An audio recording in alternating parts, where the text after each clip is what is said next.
우리 예레미야서 함께 보겠습니다. 우리 예레미야 1장 1절에서 10절입니다.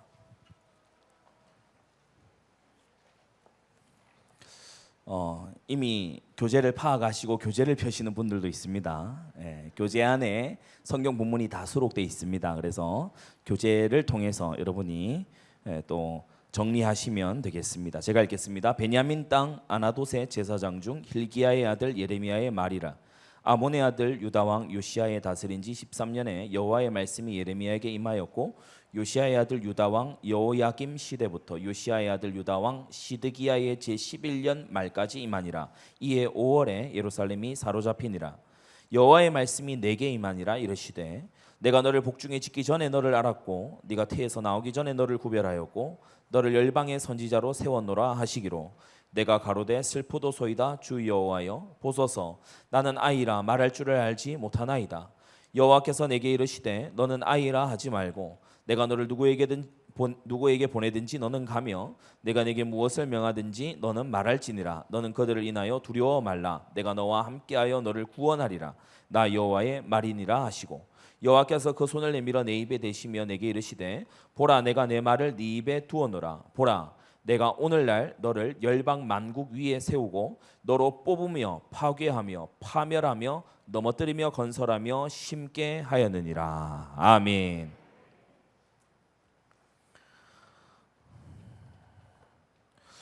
부목사님, 지난 해에 30몇 장까지 하시더니 다시 1장입니까? 여러분, 지난해 한 거 잘 기억하시는 분들 있겠지만 이번 연도에 우리가 또 예레미야서를 함께 봐야 되겠는데, 이 예레미야서는 성경 전체에서 두 번째로 큰 성경입니다. 분량이 그만큼 많다는 거죠. 제일 분량이 많은 것은 150편의 분량을 자랑하는 시편이죠. 그 다음 분량이 바로 이 예레미야서가 되겠습니다. 나눠드린 교재에 그 제일 앞면을 가보시면 인트로가 있습니다. 인트로, 예레미야와 그의 시대. 간단하게 이미 써져 있는 거기 때문에 간단하게 정리하고 넘어가겠습니다. 선지자 예레미야인데요, 아나돗 출신의 제사장의 아들이죠. 이름의 뜻은 여호와께서 높이실 것이다, 이런 뜻이고, 그리고 예루살렘 근방 아나돗이라는 이 지역에 제사장들이 모여 살고 있었는데 그들 중 hil기야의 아들입니다. 제사장의 아들이고,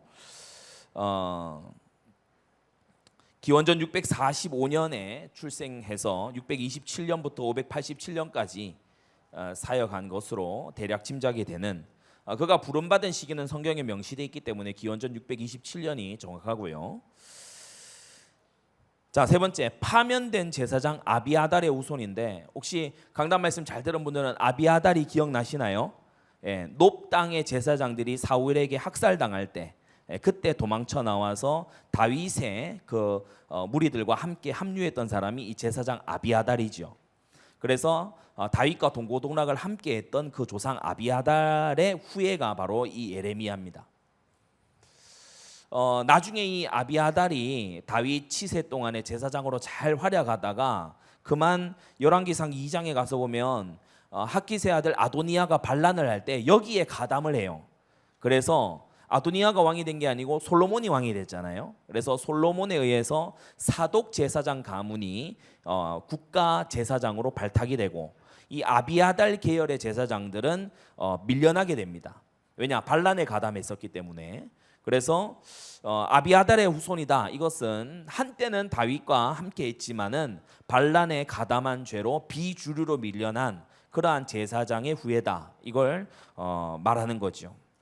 여기서도 우리는 메시지를 좀 생각할 수 있는 것이, 하나님은 왜 주류 제사장 아들이 아니고 비주류 제사장 아들로 이스라엘 유다 이 지경 내에서 뭐 이단까지는 아니지만은 그래도 비주류, 비정통 그런 제사장 집안의 아들을 들어서 주님께서는 시대를, 유다 왕국을 향해서 쳐서 말씀하셨을까, 우리가 생각하게 되는 부분이지요.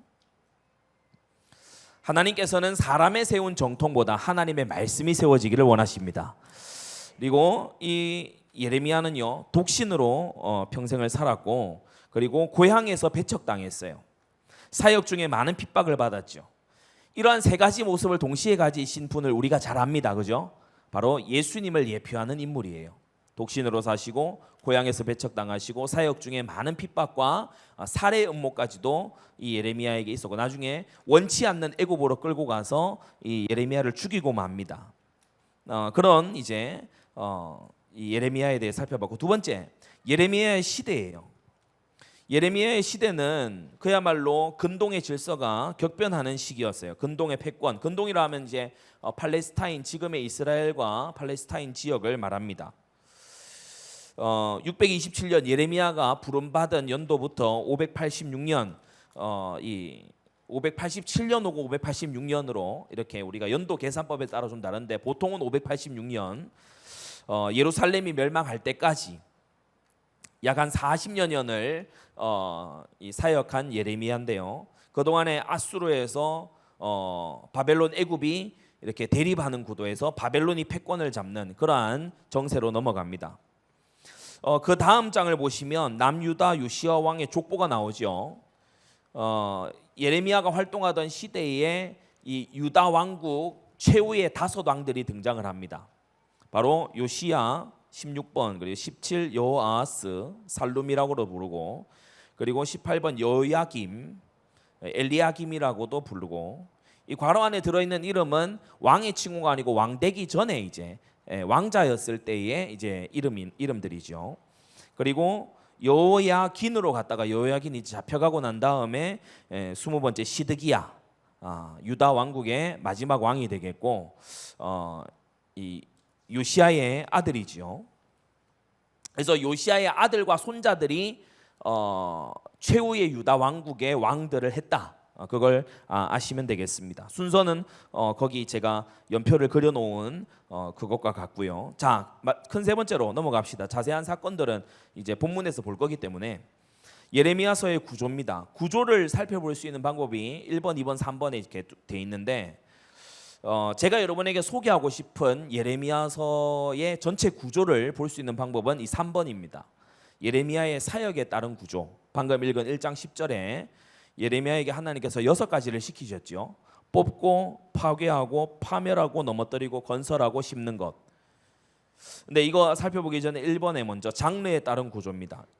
예레미야서는요, 우리가 한국어 성경에는 쫙 나열돼 있지만 영어 성경을 보게 되면은 시로 표현된 것도 있고 또 설명문으로 포함된 것도 있고 이렇게 장르가 혼합되어 있어요.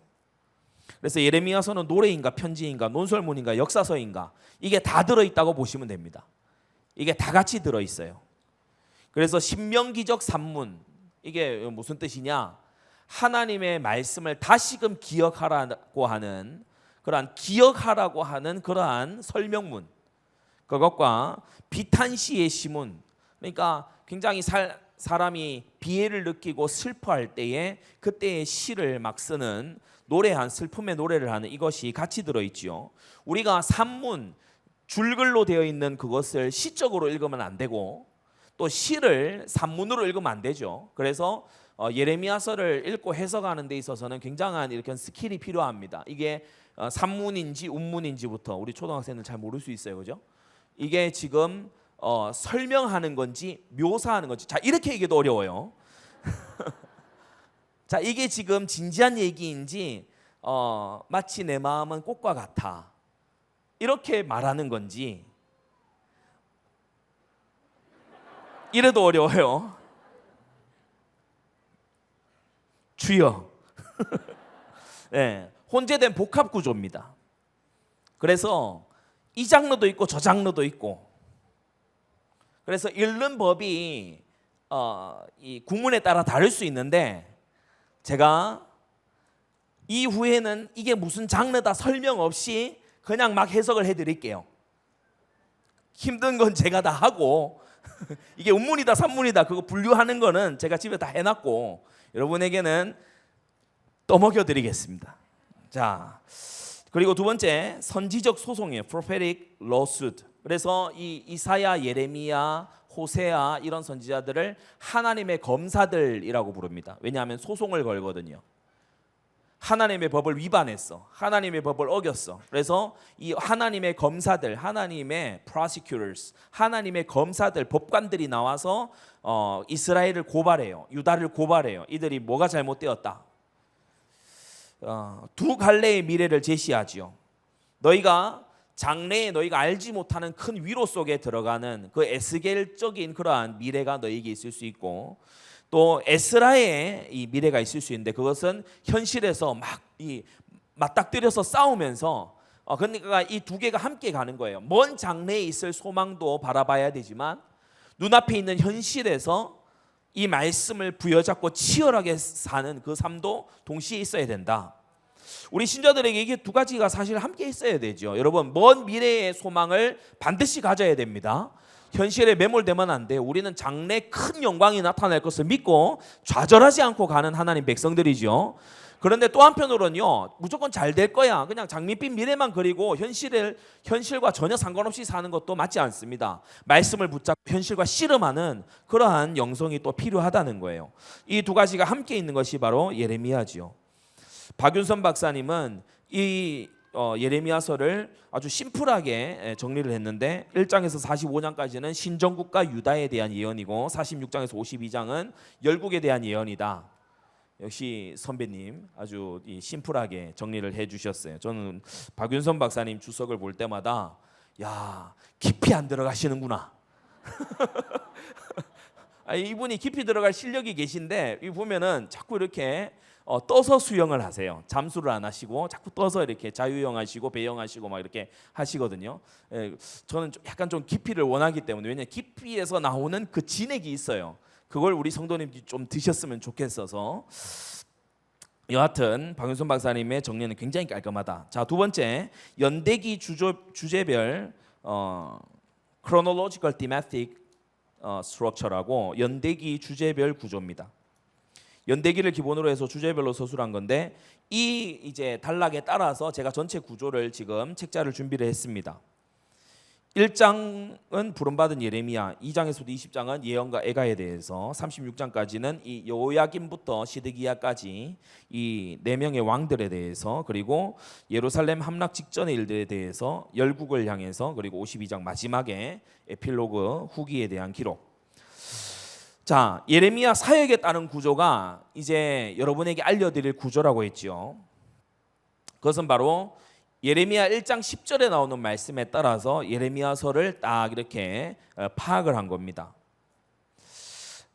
예레미야에게 하나님이 하라고 하신 사역은 세 가지예요. 농사의 일, 건설의 일, 전쟁의 일. 제가 정규인 수련회 40일을 남겨놓고 새벽기도에서 이 말씀을 전한 일이 있습니다. 세 가지 중대한 일을 예레미야에게 하게 하셨다. 농사와 건설과 전쟁이다.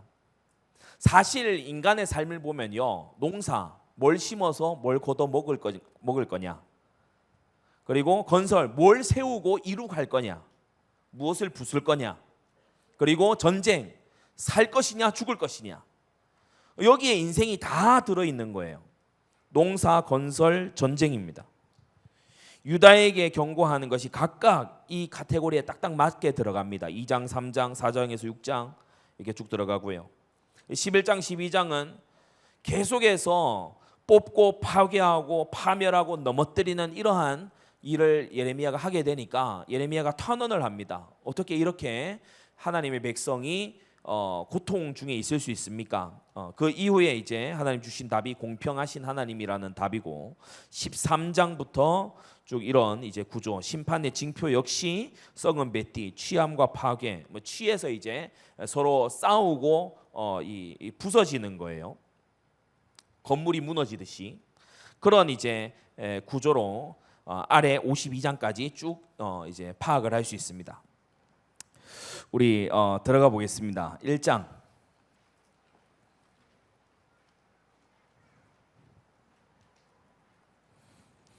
교재 옆면에 필기를 하실 수 있도록 다 비워놨습니다. 아까 설명한 대로 아나돗의 제사장 중에 hil기야의 아들 예레미야지요.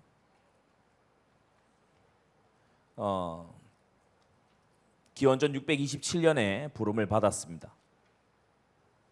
그래서 예루살렘이 사로잡힐 때까지 또 그 이후에도 예레미야는 애굽에 내려가서 사로잡힌 채로 이렇게 지내게 되지요. 가장 먼저는 예레미야를 하나님이 부르셨다. 여러분, 하나님은 그 부르신 자를 쓰십니다. 그래서 신앙생활을 할 때 너무 중요한 부분이 뭐냐면 내가 무엇으로 부름을 입었는가. 예레미야는 유다와 열방에, 아까 이 영상에서 계속 이스라엘 얘기했는데 사실 엄밀히 말하자면 이스라엘이 아니고 유다죠. 그래서 유다와 열방의 선지자로 세움을 입었습니다. 이것은 1장 4절 5절에 하나님의 주권적인 선택이죠. 내가 너를 쭉쭉쭉쭉 세웠노라. 그래서 이것은 하나님의 주권적인 선택입니다. 하나님의 주권적인 선택에 여러분이 표시해 두실, 형광펜이 있다면 아니면 펜이 있다면 표시해 두실 부분이 5절에 알았고 구별하였고 세웠노라. 알았고라고 하는 것은 우리가 자주 듣는 히브리어 단어인 야다인데요. 남편과 아내 사이의 친밀한 관계와 알을 얘기할 때 때로는 성경에서 성관계를 얘기할 때 야다를 씁니다. 바로 알았다라고 하는 것은 그만큼 친밀한 알을 말하지요. 그리고 구별하였고는 히브리어로 카다시라고 하는데 특별한 용도로 따로 떼어두는 것을 말합니다. 세웠노라라고 했을 때 나단인데요. 그 일에 주었다라는 뜻입니다. 그 일에 내어 주었다. 그래서 하나님의 사람을 하나님이 부르시면서 5절에 뭘 하십니까? 첫째로 하나님과 친밀하게 하세요. 가장 그게 먼저입니다. 하나님과 친밀하게.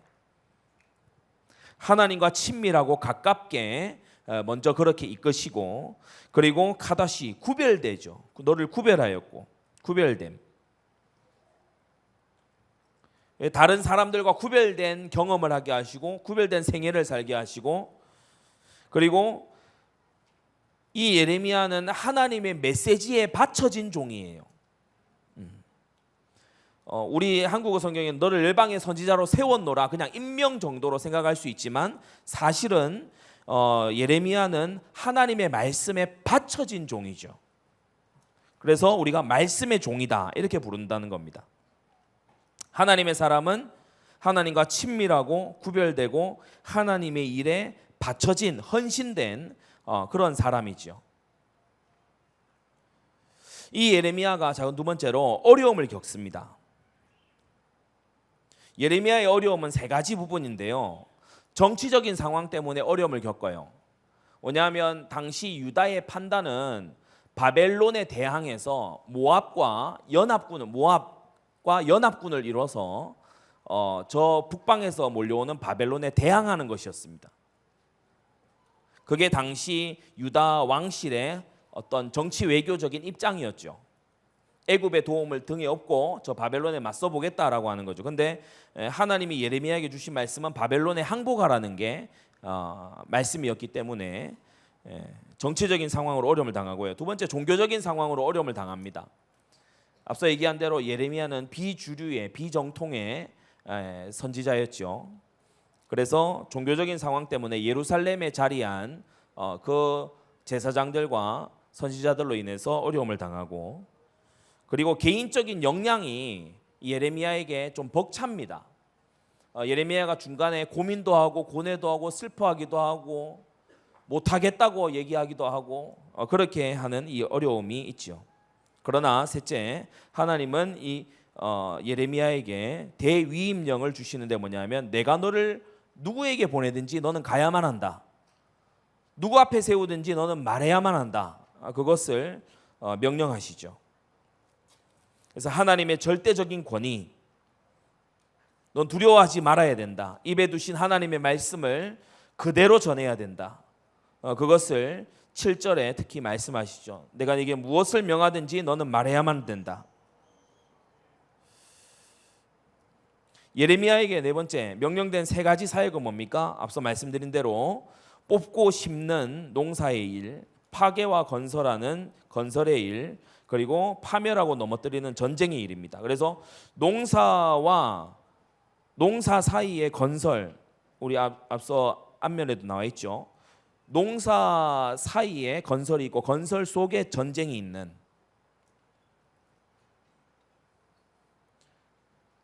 예레미야는 두 가지를 이제 보는데 11절부터입니다.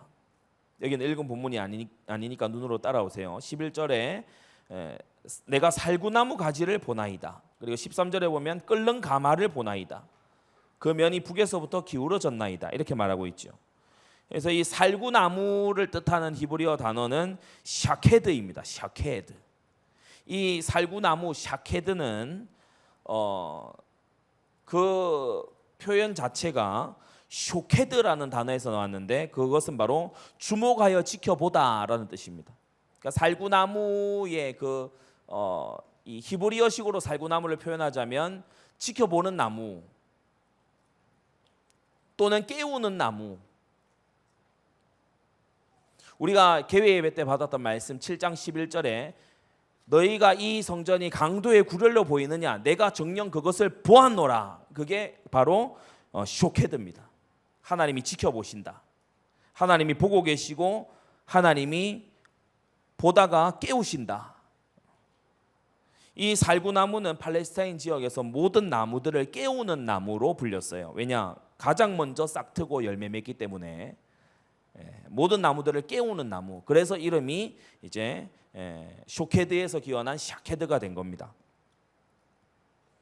뭐죠? 살구나무를 본다 이 말은 비유인데 뭘 뜻하는 거냐 하면 이처럼 이 살구나무처럼 예레미야는 먼저 깨어서 유다 백성을 일깨우는 그러한 선각자의 일을 하게 될 거다. 그리고 두 번째는 끓는 가마솥이죠. 북쪽에서부터 기울어졌다. 우리가 예상할 수 있듯이 북쪽으로부터 침공해 오는 바로 하나님의 심판의 도구 바벨론을 표현하는 거죠. 이 심판의 무리들은 15절에 보시면 하나님이 부르셨습니다. 나 여호와가 말하노라 내가 북방 모든 나라의 족속을 부를 것인즉. 그들이 자기들의 뜻대로 유다를 침공하는 것 같아도 하나님이 부르셨다는 거예요. 여러분, 하나님이 허락하시지 않은 문제는 없습니다. 이들이 심판받는 이유는 1장에서부터 명시가 되는데요. 바로 16절 나를 버리고 다른 신들에게 분향하고 자기 손으로 만든 것에 절하였기 때문에 이들이 심판받는다. 바로 우상 숭배 때문에 심판받는 거지요. 우리가 이제 11절하고 13절에 이 살구나무 가지와 끓는 가마 이것을 이제 사람들은 환상을 봤다 이렇게 이제 보는 입장도 있는데 우리가 11절 13절을 그대로 보시면 네가 무엇을 보느냐 내가 살구나무 가지를 보나이다. 또 13절에도 네가 무엇을 보느냐 끓는 가마를 보나이다. 이 두 가지, 그러니까 예레미야서에는 두 가지 비유가 함께 병렬로 나올 때가 많아요. 두 가지 비유를 함께 이렇게 엮어서 보는 시각이 또 필요한데 뭐냐면 잘 들으세요. 살구나무가 꽃피고 가마솥이 끓고 있는 평화로운 장면이지만 살구나무의 가지가 펼쳐지고, 그러니까 불탄 것도 아니고 꺾인 것도 아니에요. 살구나무가 꽃피고 가마는 끓고, 가마를 그냥 끓습니까? 누가 요리해서 먹기 위해서 가마가 끓고 있잖아요. 그러나 살구나무가 꽃피고 가마가 끓는 그 평화로운 모습 속에 있는 것 같아도 심판은 오고 있다는 겁니다. 지금은 평화로운 모습이지만 심판은 우상 숭배로 인한 그 징벌은 오고 있다는 거죠. 자, 2장으로 넘어갑시다. 2장에 하나님 백성의 총체적인 불의입니다. 그 옆쪽에다 필기할 수 있으면 죄가 자리 잡는 5단계입니다. 죄가 그 사람에게 그 집안에 자리 잡는 5단계가 바로 이 2장에 정리가 되어 있어요. 그 첫째는 뭐냐 하면은 바로 1절에서 8절 과거의 은혜를 망각하는 데서부터 시작합니다. 하나님이 주신 지난날의 은혜를 망각하고 배은망덕하는 데서부터 시작합니다. 하나님은 예레미야에게 주신 요약된 이 1장의 말씀에 바로 다음 2장에서 뭐부터 말씀하십니까? 가서 예루살렘 거민의 귀에 2장 2절입니다. 외쳐 말할지니라. 여호와께서 이같이 말씀하시기를 네 소년 때의 우위와 네 결혼 때의 사랑 곧 씨 뿌리지 못하는 땅 광야에서 어떻게 나를 쫓았음을 내가 너를 위하여 기억하노라. 바로 그 부르신 이스라엘과 유다 이 백성과의 하나님과 이 이스라엘 사이에 이른바 허니문 신혼을 기억하시는 하나님이세요. 광야 그 척박한 땅에서 하나님을 따랐지요. 광야에서 어떻게 나를 쫓았음을 너를 위하여 내가 기억한다. 신혼 때의 사랑을 기억하시는 하나님입니다. 그러나 지금 이 이스라엘과 유다는, 특히 유다는 어떻습니까? 신혼 때의 사랑을 까마득히 잊어버렸어요. 하나님께서 그를 광야에서 어떻게 지켜주셨는지, 씨 뿌리지 못하는 땅에서 어떻게 생존케 하셨는지 이 유다는 까맣게 잊어버렸어요. 그는 하나님의 처음 열매 3절 소산 중 처음 열매고 장자된 민족이지만 이들은 하나님의 은혜를 잊어버리고 이어지는 4절에서 8절까지에 보면은 죄를 짓는데 첫째로 하나님을 찾지 않습니다. 6절에 보시면 여호와께서 어디 계시냐 말하지 아니하였도다. 이들 어려움 앞에서 현실의 선택 기로 앞에서 하나님을 찾지 않았어요. 나중에 우리 17장에 가서 보면 사람을 찾고 혈육으로 권력을 삼는 그런 모습이 나오죠. 하나님을 찾지 않았어요. 그러면서 이어지는 우리가 7절에 가서 보면 땅을 더럽혔다. 7절에 땅을 더럽혔다. 땅을 더럽힌 것은 영적 간음과 육적 간음이 일어날 때 땅이 더럽혀졌다라고 얘기합니다. 우상 숭배와 그리고 성적인 문란함. 그러면서 8절에 가서 보면 지도자들이 무책임해요.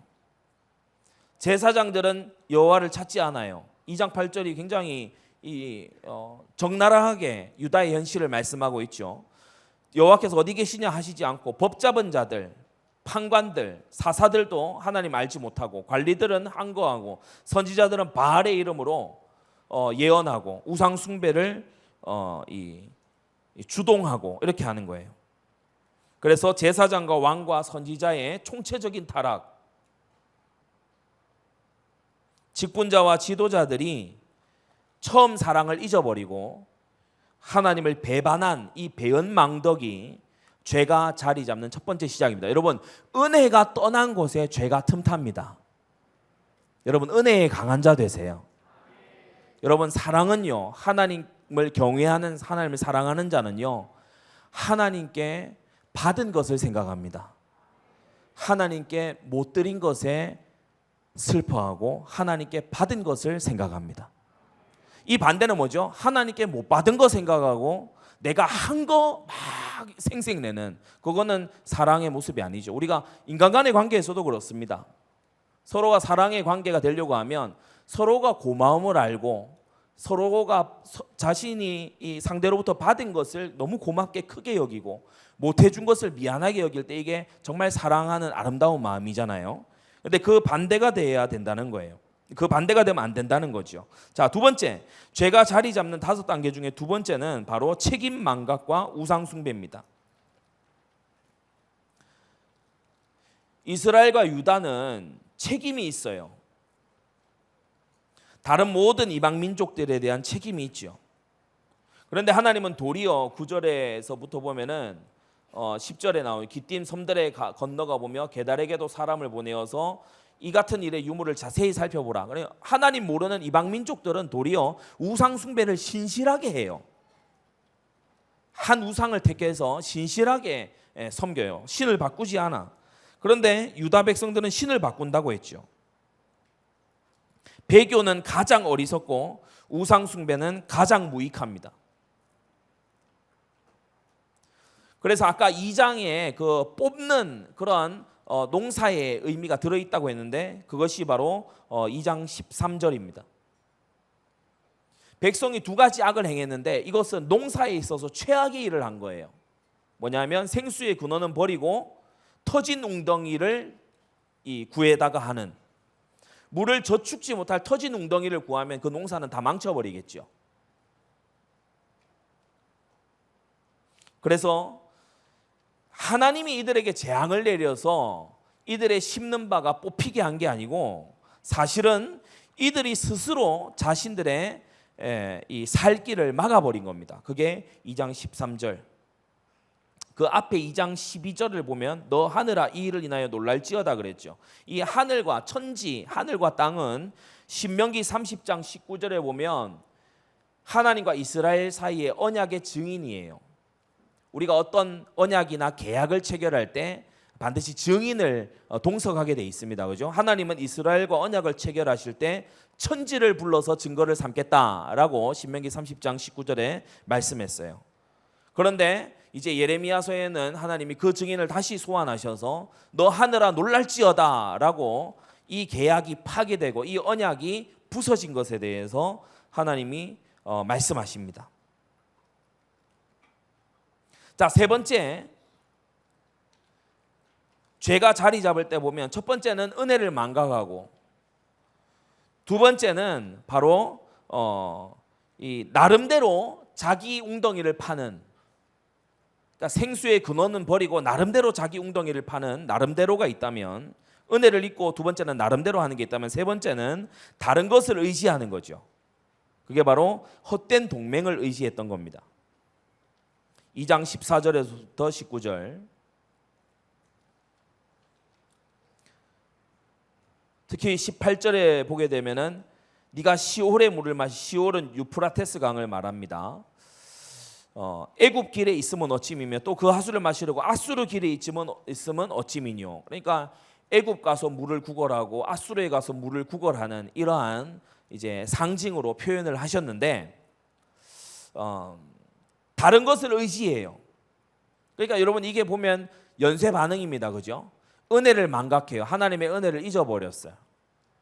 배은망덕해요. 그리고 나니까 어떻게 됩니까? 내가 내 살 길 찾아야 돼요. 하나님의 은혜를 은혜로 여기지 않고 화답지 아니하니까 은혜에 강한 심령이 아니잖아요. 그러니까 자기 살 길을 이제 나름대로 찾는 겁니다. 그러다가 그게 이제 원하는 대로 되지 않잖아요. 그러니까 이제 의지할 때를 찾는 겁니다. 그게 세 번째죠. 죄가 자리 잡는 과정을 지금 말씀드리고 있습니다. 2장 19절은 너무 유명한 구절이죠. 내 하나님 여호와를 버림과 내 속에 나를 경외함이 없는 것이 악인데, 본문을 잘 보세요. 경외함이 없는 것이 악인데 그 악이 19절 너를 징계하겠고, 네 악이 너를 징계한다. 근데 그 악이 뭐라고요? 대단한 어떤 실정법을 어긴 그런 죄를 말하는 것이 아니라 하나님을 경외함이 마음에 없는 것, 하나님을 두려워함이 없는 것, 그게 바로 악이다. 그리고 그 악이 너를 징계하고 심판할 거다. 너를 혼내줄 거다. 이렇게 말씀하고 있죠. 우리는 하나님을 두려움으로 대하고 있는지를 특별히 이 본문의 2장 19절에 머물면서 우리는 좀 유념해 봐야 됩니다. 현대의 이 교인들은요, 하나님을 동물원 안에 있는 사자나 호랑이보다도 별로 겁내지 않아요. 동물원 케이지 그걸 우리를 열고 만약에 여러분에게 사자 우리 속으로 들어가라, 그 사자를 쓰다듬어 봐라 라고 하면 두려움에 떨리지 않겠습니까? 그런데 우리 하나님은 사자보다 강하신 분입니다. 아기를 다루는, 신생아를 다루는 것보다 하나님을 조심스럽게 접근하지 않아요. 마구 아무렇게나. 정말 하나님이 크고 두려우신, 경외해야 마땅할 분이라면 우리의 하나님을 대하는 태도는 고쳐져야 됩니다.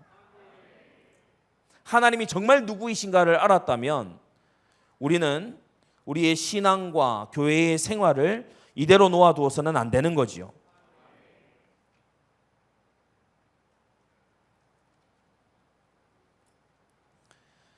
네 번째, 죄가 자리 잡는 모습은요, 2장 20절에서 34절까지 나와 있는데 바로 뻔뻔하게 우상을 이제 따라가는 거예요. 우상을 숭배하고 세상을 따라가는 거예요. 하나님의 눈에 비친 우상 숭배의 모습은 8가지로 나타납니다. 20절 먼저 멍에를 꺾고 결박을 끊어버린 소의 모습이에요. 이 소가 일할 생각이 없어. 이 소가 주인의 명령을 전혀 듣지를 않아. 스스로 멍에를 끊고 막 들판으로 뛰다니는 그러한 소의 모습이에요. 뿔난 송아지 같은 그런 모습이죠. 두 번째 우상 숭배의 모습은 뭐냐면 바로 20절 말미에 나온 모든 높은 산 위와 모든 푸른 나무 아래서 몸을 굽혀 행음하도다. 음란한 매춘부의 모습이에요. 이게 우상 숭배를 바라보시는 하나님의 시선입니다. 음란한 창녀의 모습이에요. 그리고 21절에 보면은 바로 이방 포도나무의 악한 가지 같은 그런 모습이에요. 순전한 참 종자를 심었는데 이방 포도나무의 악한 가지가 되어서 도저히 먹을 수 없는, 그야말로 불쾌한 맛을 주는, 심기는 좋은 종자를 심었는데 왜 이런 열매가 나오는가 하고 농부로 하여금 화가 나게 만드는 그러한 것이 바로 우상 숭배와 같다. 네 번째는 뭐냐면 22절에 비누를 쓸지라도, 잿물로 씻고 수다한 비누를 쓸지라도 지워지지 않는 얼룩과 같아요. 개회 예배 때도 말씀드렸는데 사람이 살면서 너무 극심한 스트레스를 받을 때가 언제인지 몇 케이스를 조사해 봤는데 바로 믿었던 배우자가 외도했을 때랍니다. 외도는 한 번이냐 5번이냐 10번이냐에 관계없이 외도는 단 한 번도 굉장히 큰 상처로 남는다는 거죠. 하나님이 보시기에 이방신을 따라갔던 이 유다 백성은 지워지지 않는 얼룩이 묻은 옷처럼 그렇게 불편함이 되고 거리낌이 된다는 거예요. 24절로 가서 보면 더 노골적입니다. 그것은 바로 광야에 익숙한 들 암나귀가 그 성욕이 동함으로 헐떡거림 같았도다. 우상 숭배는 뭐와 같아요? 발정난 암나귀와 같이 그렇게 볼썽사납고 추악하다는 거예요. 여섯 번째는 뭡니까? 26절 도적이 붙들리면 수치를 당한 같이 이스라엘 지고 그 왕들과 족장들과 제사장들과 선지자들이 수치를 당하였느니라. 무슨 말이죠? 뜻하지 않게 붙잡힌 도둑이에요. 잡힐지 전혀 생각 못했는데 들켜버렸죠. 그래서 수치를 당하고 있는 그러한 도둑처럼 우상 숭배는 그렇게 수치스러운 일이다. 그리고 30절에 너희 칼이 사나운 사자같이 너희 선지자들을 삼켰다라고 말하는데 바로 책망하는 우상으로부터 돌아오라고 말하는 그 선지자들을 사자처럼 집어삼키는 일이 완고하게 우상으로 달려가는 거예요.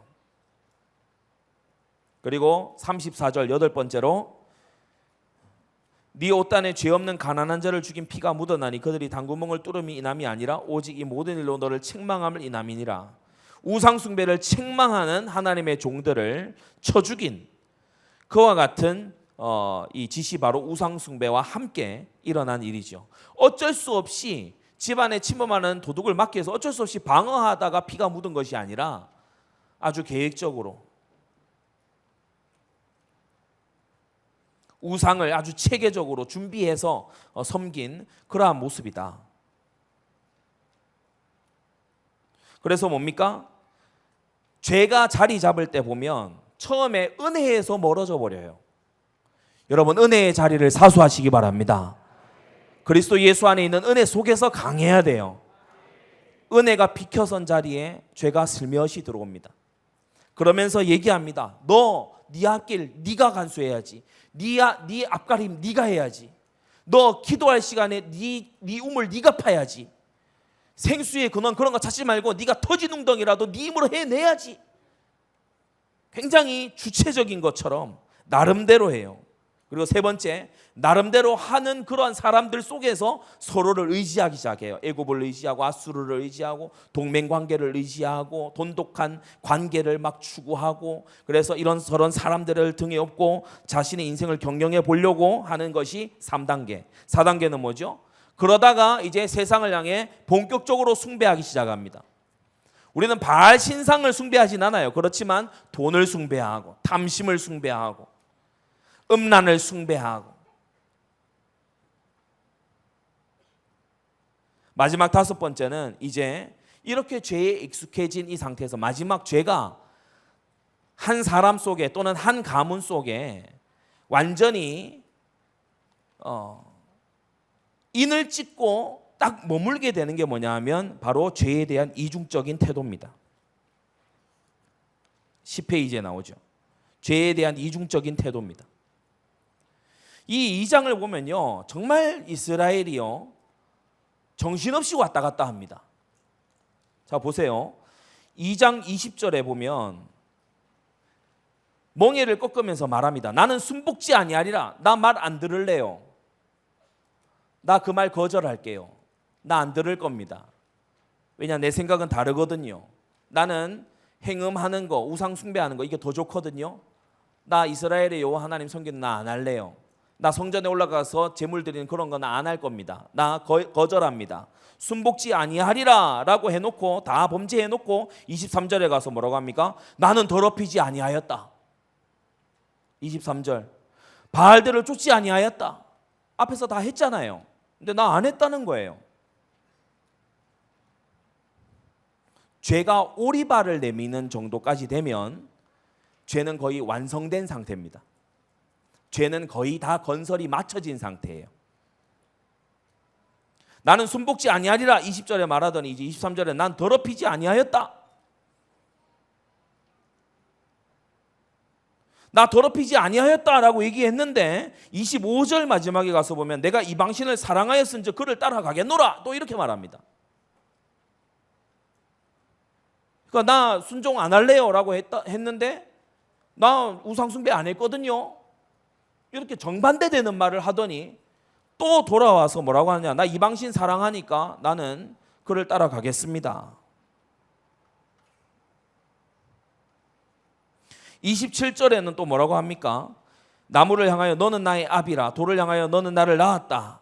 그렇게 막 돌과 나무 앞에서 열심히 빌고 그렇게 우상숭배 하더니 그 얼굴을 향치 아니하던 하나님께 27절 마지막에 보면 환난 당할 때에는 또 일어나 우리를 구원하소서라고 외쳐요. 환난 때에 간절한 건요 참 믿음이 아닐 수 있습니다. 그게 2장 27절이죠. 문제가 와서 다급해서 일어나 우리를 구원하소서, 그건 하나님도 별로 시큰둥하게 반응하십니다. 왜냐, 다급하니까 그러는 거잖아요. 문제가 오니까 이제 막상 징계가 들이닥치니까 살려달라는 거잖아요. 그런데 그 앞에 얼마나 하나님 앞에 변덕을 떨었는지를 보세요. 희한한 건요 31절에 가서 보면은 31절 마지막에 뭐라고 돼 있죠? 우리는 노였으니 다시 주께로 가지 않겠다. 그러니까 문제 해결되고 나면 이제 볼일 다 봤기 때문에 또 하나님을 버리고 떠납니다.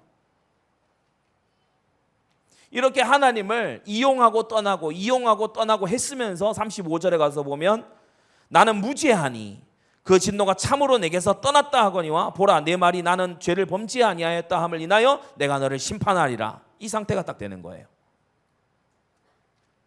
요약하면 뭡니까? 순종 안 한다 해놓고 나 죄 안 범했다. 그래 놓고 또 난 이방신을 사랑한다. 이방신은 나의 아비고 어미다. 나는 세상이 있어야, 세상 쾌락이 있어야 나는 살 수가 있다. 그러다 어려움 오면은 하나님 구해 주세요. 구원해 주시면은 나 안 돌아갈래요. 이게 전부 다 뭘 요약해서 말하는 거냐? 하나님을 경외하지 않는, 하나님을 향해서 오만불손한 그 죄인의 모습을 요약한 겁니다. 굉장히 모순적이죠. 죄 아니다라고 얘기했는데 어쩔 수 없었다라고 변명합니다. 나 이거 죄 아닙니다라고 했는데 어쩔 수 없었다. 어쩔 수 없었으면 죄잖아요. 근데 죄 아니래요. 죄 아닌데 또 어쩔 수 없었대. 교묘한 우상 숭배와 완고한 자기 합리화가 바로 죄가 한 사람 속에, 한 가문 속에, 한 국가 속에 자리 잡는 최종적인 형태예요. 죄는 절대로 스스로를 죄라고 인정 안 합니다. 그러나 우리 의인들은, 하나님께 칭의를 받은 의인들은 나의 죄를 자복하고 내가 죄인임을 인정하고 나의 죄를 부르짖고 하나님께 나아갈 줄로 믿습니다. 그래서 죄에 대한 태도, 죄가를 어떻게 취급하느냐를 보면 그 사람이 죄사함 받았는지를 판별할 수가 있는 거죠. 자, 3장.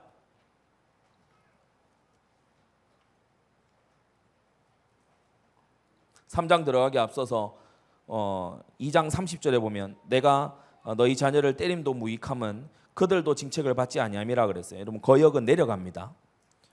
거역은 유산으로 내려가요. 자, 3장의 제목을 제가 그래도 돌아오고 돌아오라라고 잡아놨는데, 먼저 첫 번째, 수치를 모르는 창녀의 낯입니다. 사람이 염치가 있어야 되거든요. 수치를 아는 거, 그게 참 신앙의 중요한 부분 아닙니까? 그런데 이 유다 백성들, 하나님의 백성이라고 자칭 얘기하는 이 유다는 수치를 몰라요. 그래서 1절에 보면은 세상에서 말하기를 가령 사람이 그 아내를 버림으로 그가 떠나 타인의 아내가 된다 하자 본부가 그를 다시 받겠느냐, 그리하면 그 땅이 크게 더러워지지 않겠느냐 하느니라. 나 여호와가 말하노라 네가 많은 무리와 행음하고도 내게로 돌아오려느냐. 신명기 24장 1절에서 4절에 따르면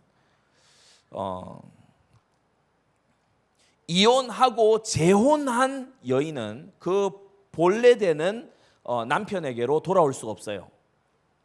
왜냐하면 그 땅이 크게 더러워지기 때문에. 막 여기 결혼하고 저기 결혼하고 이혼하고 또 재혼하고 막 이렇게 하는 것이 되면 제2의 네피림 시대가 되기 때문에 하나님이 신명기 24장에 그렇게 하지 말라고 하셨죠. 여기서 이제 문제가 생기는 겁니다. 하나님은 유다가 돌아오기를 원하시는데 유다는 지금 간편하게 생각해요. 내가 하나님께 돌아가면 하나님 사랑이시고 하나님은 우리의 언약의 하나님, 우리 조상들의 하나님이시니까 우리가 돌아가려고 하면 언제든지 환영하시는 그런 하나님 아니야? 교회는 누구든지 환영하는 거 아니야? 하나님 백성은 누구든지 받아들여야 되는 거 아니야? 라고 3장 1절에 이들이 그냥 돌아오려고 해요. 많은 무리와 행음하고 죄 짓고 우상 섬기고 세상이 취해서 살고 그렇게 해놓고 그냥 돌아오려고 해요. 그냥 돌아올 수 있는가? 아니라는 거예요. 신명기 24장도 오늘 예레미야 3장도 그냥 돌아올 수는 없다는 거예요. 그냥 돌아올 수는 없어요. 이들이 창녀의 낯을 가졌다 3절에 그렇게 말하고 있는데 창녀의 얼굴을 가졌다 이렇게 말하는데 왜 그러냐? 4절 5절처럼 말하기 때문에 그래요. 나의 아버지여 아버지는 나의 소시 애호자시오니 나를 예전에 사랑하신 분 아닙니까? 노를 한없이 계속하시겠으며 끝까지 두시겠나이까 하지 않겠느냐. 보라 네가 이같이 말하여도 악을 행하여 네 욕심을 이루었느니라 이렇게 말씀하시죠. 이게 예레미야 7장에 나왔던 그 뻔뻔한 태도 그대로입니다. 마음을 고쳐먹은 것이 아니고 말뿐인 회개예요. 단지 상황을 모면해 보려고 해주는 그러한 표현이죠. 끝까지 놓아시지는 않지 않겠습니까? 시간이 이만큼 또 흐르고 했는데 놓아두시겠습니까? 사랑을 말하면서 회개가 없는 거예요. 용서를 말하면서 고치지 않는 거예요. 그래서 하나님은 6절에서부터 뭐라고 하시는가 하면 너희 유다는 저 이미 망한 북이스라엘보다 더 악하다. 이미 기원전 722년에 멸망한 저 북이스라엘보다 남유다 너희들이 더 악하다 이렇게 말하고 있어요. 10절에 그 패역한 자매 유다가 진심으로 내게 돌아오지 아니하고 거짓으로 할 뿐이다. 회개에 거짓이 있다 없다? 거짓이 있다. 있을 수 있다. 이 10절은 뭘 말하는 거냐면 예레미야가 부름받은 시기가 요시야 왕 때였잖아요. 요시야 왕 때에 국가적인 대대적인 회개의 그런 물결이 있었어요. 하나님이 보시기에 그건 진심이 아니었다는 거예요. 그건 이벤트에 지나지 않았다는 거예요. 요시야 왕의 마음은 진심이었을 수 있어요. 그렇지만 요시야 시대의 백성들은 참 마음이 아니었다는 거예요. 거짓으로 하나님께 돌아오는 척 했다는 거예요. 네 번째, 3장 12절부터 배역한 이스라엘, 북을 향해서 배역한 이스라엘아 돌아오라. 이제 남유다가 아니고 12절에 북이스라엘을 향해서 말씀하시죠.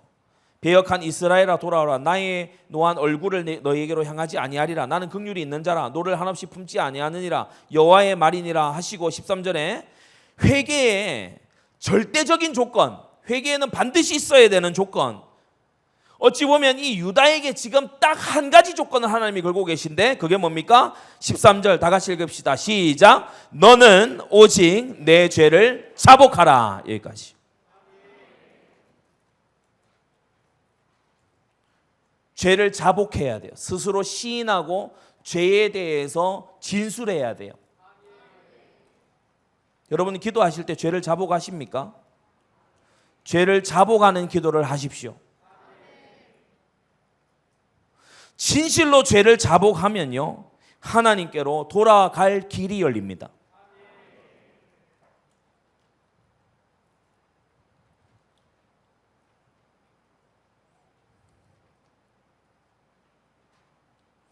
그래서 배역한 이스라엘아 돌아오라.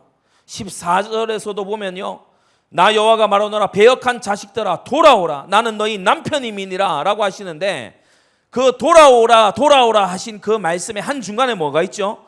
오직 네 죄를 자복해라. 근데 죄가 이미 뻔뻔하게 이중적인 태도로 자리 잡힌 죄 아니다, 어쩔 수 없었다, 이 두 가지의 굴레 속에 들어있는 이 완성 단계의 5단계까지 접어든 상태는 죄를 자복할 수 있을까요? 없을까요? 없어요. 하나님의 특별한 은혜가 아니면 자복 못하는 거 있죠.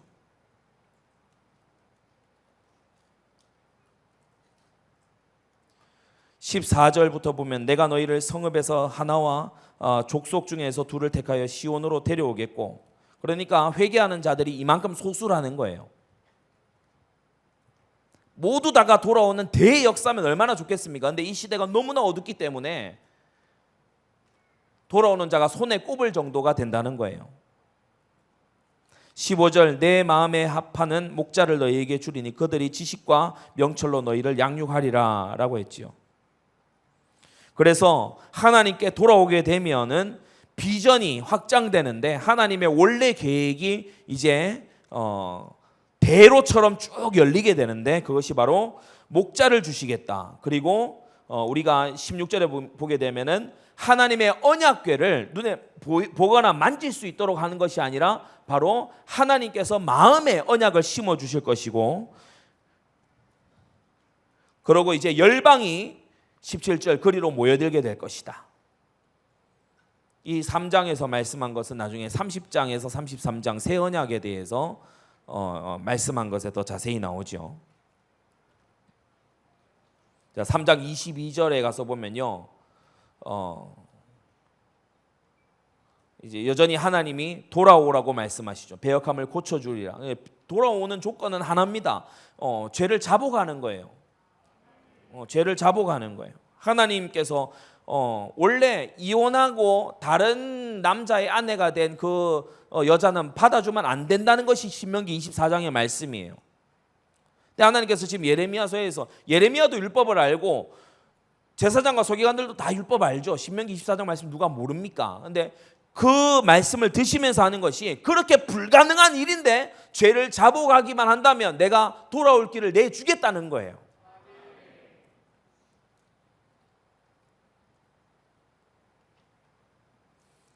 가장 먼저 진실하게 회개하는 사람이 22절 예레미야입니다. 보소서 우리가 주께 왔사오니 주는 우리 하나님 여호와 시민이다. 작은 산들과 큰 산 위에 떠드는 무리에게 바라는 것은 참으로 허사다. 부끄러운 그것이 24절. 우리 어렸을 때로부터 우리 열조의 산업인 양떼와 소떼와 아들들과 딸들을 삼켰다. 우리와 25절. 우리와 우리 열조가 어렸을 때로부터 범죄하였습니다. 이렇게 산 위에 가서 우상에게 절하고 수치 중에 눕고 수욕 중에 덮이는 이러한 일을 우리가 자초했습니다. 그렇게 예레미야가 먼저 기도합니다. 성도 여러분, 우리는 회개의 물결이 이 땅을 향해 흘러가도록 해야 됩니다. 모든 사람은 회개할 것이 있어요. 교도소에 들어앉아 있는 사람만 회개할 게 있는 게 아니고요. 모든 사람은 회개할 것이 있어요. 정말 죄를 자복하고 회개할 그러한 감동이 있는지, 그게 이제 중요한 것인데. 자, 4장. 회개의 세 가지 차원입니다. 4장 1절에 뭐라고 말씀했죠? 이스라엘아, 네가 돌아오려거든 내게로 돌아오라. 네가 만일 나의 목전에서 가증한 것을 버리고 마음이 요동치 아니하며, 그래서 참된 일 버리고 요동치 아니하며 맹세하면, 이렇게 세 가지를 표시를 해두세요. 버리고 요동치 아니하며 맹세하면. 이게 회개의 세 가지 차원입니다. 가증한 것을 버리고, 이것은 종교적인 차원입니다. 하나님만을 섬기기로 결론을 내려야 돼요. 마음이 요동치 아니하며, 이건 내면적인 차원입니다. 마음이 다시 죄와 그 하나님이 미워하시는 여러 가지 거짓으로 가면 안 돼요. 그리고 진실과 공평과 정의로 맹세하면, 이것은 실천적인 영역입니다. 이때 맹세는 약속 또는 계약까지를 말하는 거죠. 그러니까 사회에서 일어나는 여러 가지 계약과 약속을 할 때 하나님의 진실과 공평과 정의를 통해서 하게 된다면, 종교적이고 내면적이고 실천적인 이 회개의 세 가지 차원은 바로 하나님 백성의 원래 목적, 2절 말미에 나오죠. 열방이 나로 인하여 스스로 복을 빌며 나로 인하여 자랑하리라. 하나님의 백성이 참된 회개 속에 들어가면 전도와 선교의 문이 열리게 된다. 하나님의 백성들이 이 회개한 하나님의 일꾼들에게로 나아오게 된다.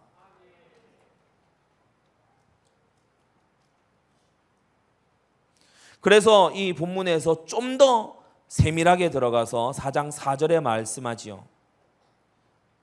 너희가 죄를 자복한다는 걸 이렇게 이해하면 된다. 뭐냐? 묵은 땅에 가시덤불에 파종하는 것이 아니고 바로 너희 마음에 가죽을 베고 하나님께 소속되는 것이 바로 참된 회개다. 마음에 가죽을 벤다, 마음에 피부를 벤다라고 하는 것은 마음 할례를 말하는 건데 고통을 동반합니다. 마음을 찢는 것은 고통을 동반해요. 아픔을 동반해요. 이 할례와 마음 할례의 공통점이 있는데 뭐냐 하면 내밀한 부분이에요. 고통이 따라요. 가장 친밀한 관계에서 드러나요. 사회생활하면서 그럴듯하게 착한 것처럼 보장할 수 있어요. 그러나 가까운 가족 사이에서는 이 사람이 할례를 행했는지 안 행했는지를 그 아내는 알 거 아닙니까?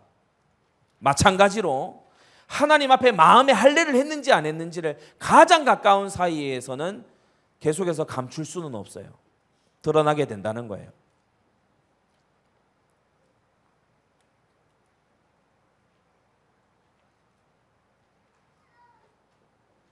그런데 백성들이 거역하지요.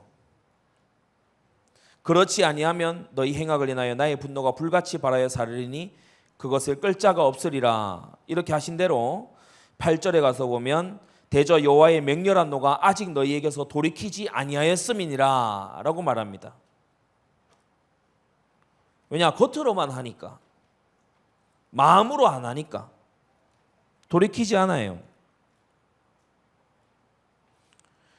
여러분 이 예레미야에서 히브리어 단어인 슈바라는 단어가 되게 많이 사용되는데 return이라는 뜻입니다. return. 돌아오다. 여러분 회개가 뭐예요? 돌아오는 거죠. 죄에서 떠나서 돌아오는 거잖아요. 이 돌아온다는 단어를 하나님이 굉장히 많이 쓰시는데 내게로 돌아오면 나도 너에게로 돌아가겠다. 그런 표현으로 많이 쓰십니다. 아직 돌아오지 않은 거예요. 그래서 맹렬한 노가 일어나는데 8절에 일어난 이 맹렬한 노가 9절에 뭐라고 되어 있습니까? 그날의 왕과 방백들은 실심할 거고 제사장들은 놀랄 거고 선지자들은 깜짝 놀랄 이러한 하나님의 맹렬한 분노가 유다에게 부어지게 될 거다. 그러니까 10절에 이제 예레미야가 탄식합니다. 슬프도소이다 주 여호와여 주께서 진실로 이 백성과 예루살렘을 크게 속이셨나이다 라고까지 하면서 이 고뇌하고 슬퍼하는 예레미야의 모습입니다. 아까 초도에도 얘기했지만 예레미야 아직 젊은, 그러니까 나는 아이라라고 했을 때 그 아이라는 단어가 10대 후반에서 20대 초반의 청년을 말해요. 25세부터 시작되는 제사장의 그 사역을 아직 감당하기 전 10대 후반에서 20대 초반에 이 예레미야가 감당하기에는 너무나 무서운 말씀이죠.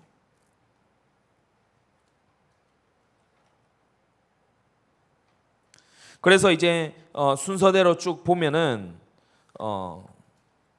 14페이지죠. 4장 5절에서 8절, 11절, 6장 1절에서 5절 이런 곳까지 충격적인 침략과 파괴의 예언들이 이어집니다. 충격적인 침략과 파괴의 예언들이 이어져요.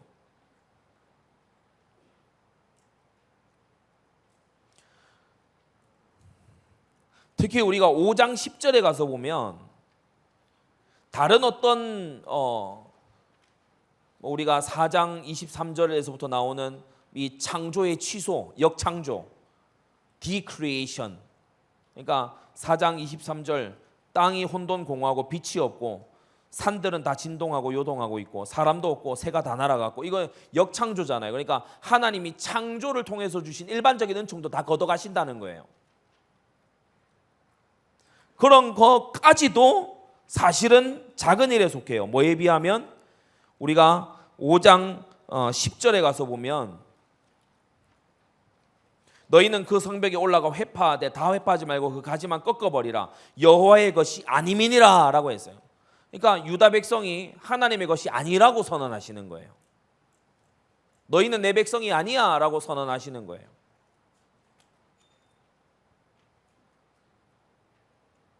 이건 간단한 일이 아니지요.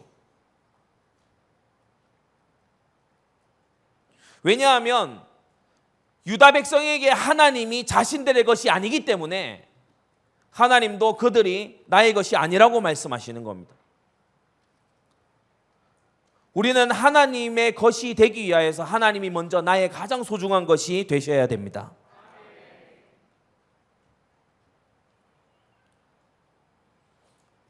두 번째 15페이지에 나와 있죠. 예레미야의 혼란과 애통입니다. 6장에 한번 가보세요. 6장 10절과 11절. 내가 누구에게 말하며 누구에게 경책하여 듣게 할꼬 보라 그 귀가 할례를 받지 못하였으므로 듣지 못하는도다. 보라 여호와의 말씀을 그들이 자기에게 욕으로 여기고 이를 즐겨 아니하니라고 했어요. 말씀을 욕으로 여기는 백성들입니다. 여호와의 분노가 내게 가득하여 참기 어렵다. 그래서 지금 예레미야가 슬픔의 선지자이기도 하지만 한편에서는요 이 곳곳에서 분노합니다. 하나님이 분명히 이렇게 말씀하시는데 아니 음행을 저지르고 멀리 떠나간 창녀의 낯이라고 뻔뻔하게 하는 이 백성들이 네 죄를 자복하기만 하면 돌아올 길을 주겠다라고 하시는데 이들이 거절하고 난 안 하겠다. 내가 죄 안 지었다. 어쩔 수 없었다. 그리고 하나님 도와주세요. 살려주세요. 나았으니까 난 떠나겠다.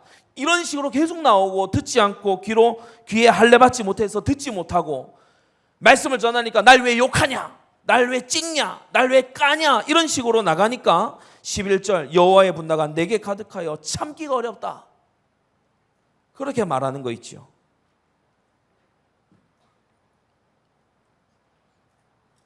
예레미야는 지금 둘 사이에 서 있습니다. 죄를 결코 용납지 않으시는 거룩하신 하나님과 죄를 도무지 버릴 생각을 하지 않는 백성 사이에 서 있어요.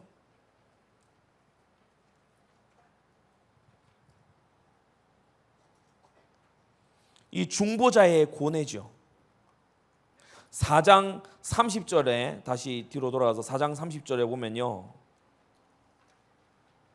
멸망을 당한 자여 네가 어떻게 하려느냐. 네가 붉은 옷을 입고 금장식으로 단장하고 눈을 그려 꾸밀지라도 너의 화장한 것이 헛되니라. 연인들이 너를 멸시하여 네 생명을 찾느니라. 이게 무슨 말이냐 하면 바벨론이 막 치려고 하니까 유혹해 보려고 하는 거예요. 좋은 옷을 입고 치장을 해서 회유해 보려고 하는 거예요. 외교적으로 풀어보려고 하는 거예요. 옛날 히스기야가 그랬던 것처럼 금덩이 드릴 테니까 좀 봐주세요. 이렇게 할 테니까 좀 용서해 주세요. 회유하려고 하나님이 채찍을 들었는데 그 채찍과 회초리에게 가가지고 잘 보이려고 하는 거예요. 얼마나 무지한 짓입니까? 연인들이 너를 멸시한다, 네 생명을 찾는다, 그렇게 말하고 있죠. 여러분, 사실 인생길에서요, 하나님처럼 나를 사랑해 주는 사람은 없습니다. 하나님처럼 나를 사랑해 주는 사람이 있을 것 같죠? 없어요. 없습니다.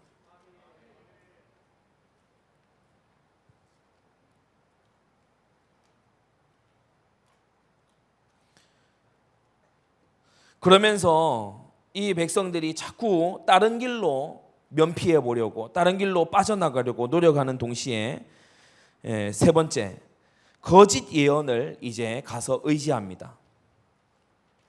회개 안 하고 죄를 고집하더니 이제 가짜 예언에 가서 매달립니다. 가짜 예언에 가서 매달려요.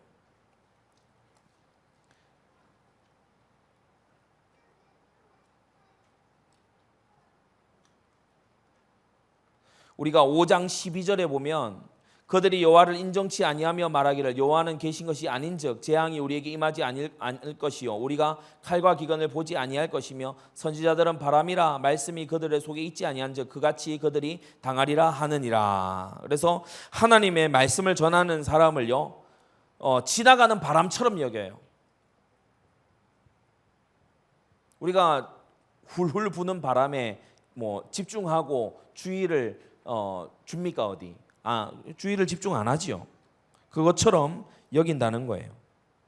회개를 거짓 선지자들이 가로막고 현실에 안주하게 하고 탐욕에 눈이 멀어서 이 거짓 예언을, 왜 우상 숭배하고 있는데 잘 될 거다, 탐심에 쩔어서 살고 있는데 괜찮을 거다, 음행을 하고 있는데 문제 없을 거다, 하나님의 계명을 마구 깨고 있는데 너 잘 될 거다, 교회를 대적하고 있는데 너 평안할 거다. 그것은 거짓 예언이죠.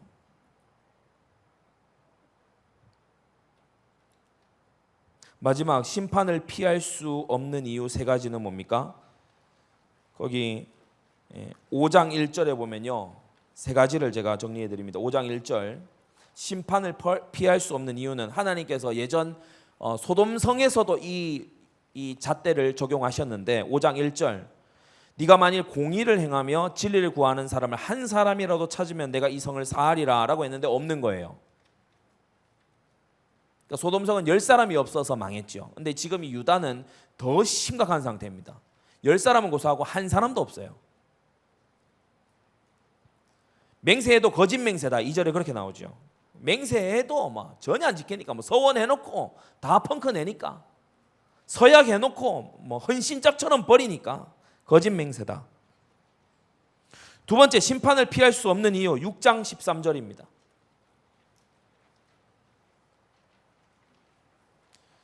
그들이 가장 작은 자로부터 큰 자까지 다 탐남하며 선지자부터 제사장까지 다 거짓을 행한다라고 했어요. 무슨 말입니까? 탐욕과 속임수로 가득해요. 탐욕과 속임수로 가득해서 하나님께 돌아와야 고쳐지는 상처를 가지고 14절에 심상히 고쳐주면서 평강하다 평강하다라고 자존감 세워주는 자기 암시를 하게 하는 그러한 메시지만 내뱉습니다. 그리고 6장 16절과 17절이죠.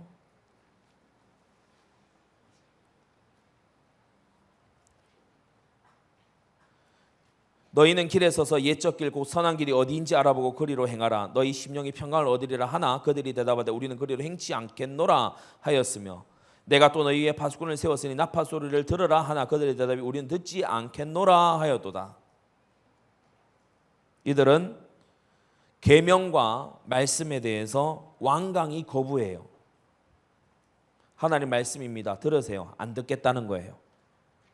이것이 파수꾼을 세웠다. 이게 무슨 말이죠? 이것이 지금에 행할 일입니다. 파수꾼은 지금 현재를 계속해서 알리잖아요. 알람 소리잖아요. 지금 행해야 되는 일입니다. 안 듣겠다는 거예요. 나팔 소리 들으라. 안 듣겠다는 거예요.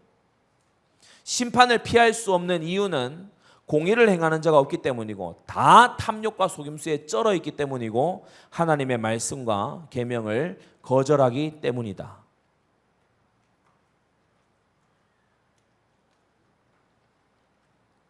그리고 이제 7장입니다.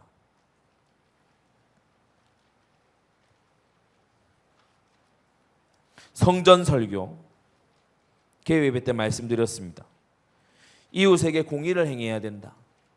이웃과 내가 내 아내에게, 내가 내 남편에게, 내가 내 자녀에게, 내가 나의 회사 직원에게, 내가 내 동료에게, 내 상사에게, 내 후배에게, 나의 동기에게, 나의 친구에게 하는 것이 내 신앙과 관계없다라고 하는 거짓말. 그게 성전을 무너뜨린 거짓말이라고 했죠. 두 번째, 윤리와 내 신앙은 관계없다는 거짓말. 도둑질하고 간음하고 살인하고 거짓 맹세하고 그러면서 나 구원받았다 하는 그 거짓말. 주님의 성전은 강도의 은신처가 아니라고 했습니다. 그리고 또 무슨 거짓말이 있죠? 실로는 망했지만 과거에 그때는 성전이 없었으니까 성막 시절이었으니까 그것은 지기도 하고 빼앗기기도 하고 그럴 수 있지 우리는 달라라고 하는 그러한 역사에 대한 무지. 동일한 죄를 범하고 있으면서 우리는 나을 것이라고 하는 근거 없는 낙관. 그게 성전을 무너뜨린 거짓말이라고 했습니다. 그래서 여러분 이웃에게 공의를 행하고 거짓 믿음을 버려야 됩니다. 거짓된 것에 여러분이 속지 말아야 돼요. 지극히 작은 자 하나에게 한 것이 곧 예수님께 한 거라고 예수님은 받아들이십니다. 여러분 그래서 행동과 말을 조심하려고 하는 것이 아니고 마음이 고쳐져야 돼요. 눈치 보지 말고 마음이 고쳐져야 돼요.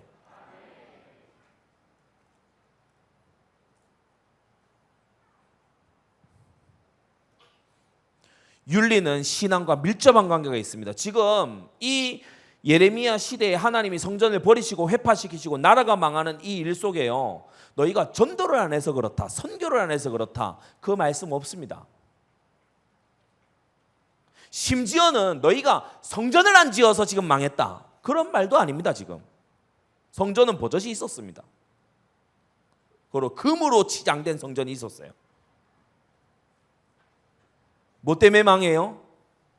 하나님이 요구하시는 거룩한 삶을 거절한 데서 멸망이 오는 거예요. 여러분 하나님은 우리가 거룩해져 가기를 원하십니다.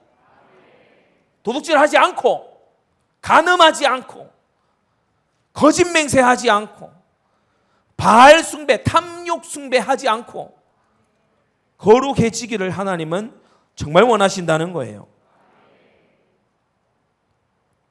7장 12절에 이가봇 시대가 올 것이다.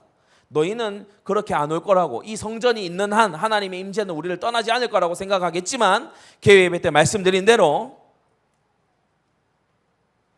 음탕하게 변해버린 집 나가 외간 남자에게 가버린 그러한 아내가 그렇게 지내고 있는 그 집은요, 사랑하는 이가 없는 집이에요. 그래서 이 거룩한 남편 대신 하나님께서 보실 때에 이 성전은 쓸모없는 곳이에요. 하나님이 거하실 곳이 없어서 성전을 필요로 하는 분이 아니지 않습니까?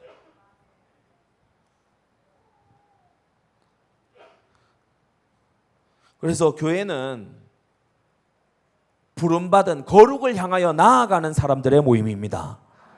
10년 전보다 5년 전이 거룩해져 와야 되고요. 5년 전보다 지금이 더욱더 거짓으로부터 멀어져 있어야 됩니다. 그리고 7장 마지막에 기도를 금지시키신 이유예요. 16절부터 보게 되면 하나님께서 성경 그 어디를 봐도 이와 같은 말씀을 노골적으로 이렇게 하신 적이 그다지 없습니다. 근데 7장 16절에 보면 너는 이 백성을 위하여 기도하지 말라.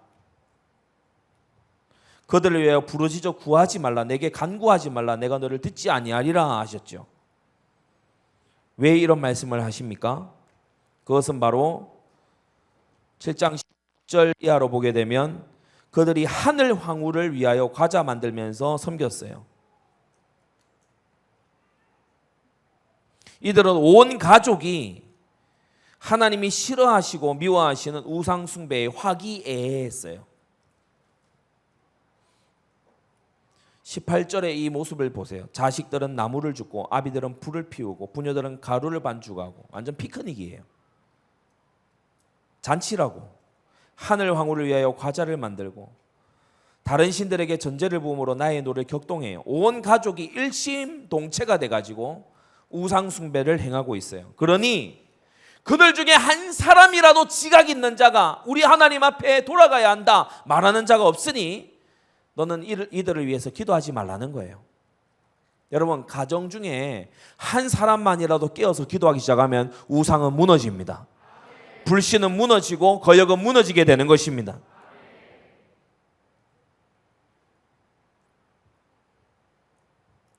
(21절부터) 보게 되면 23절에 보세요. 오직 내가 이것으로 그들에게 명하여 이르기를 너희는 내 목소리를 들으라. 그리하면 나는 너희 하나님 되겠고, 이렇게 언약의 말씀을 쭉 하시죠. 근데 안 들어요. 26절 너희가 나를 청종치 아니하며 귀를 기울이지 아니했다. 목을 곧게 하여 너희 열조보다 악을 더 행하였다.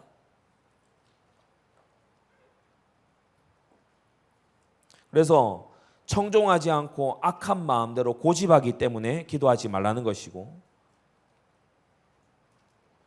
29절에서부터 보면 이 도벳 사당에서 자녀를 인신 제사로 드리는 것이 나오죠.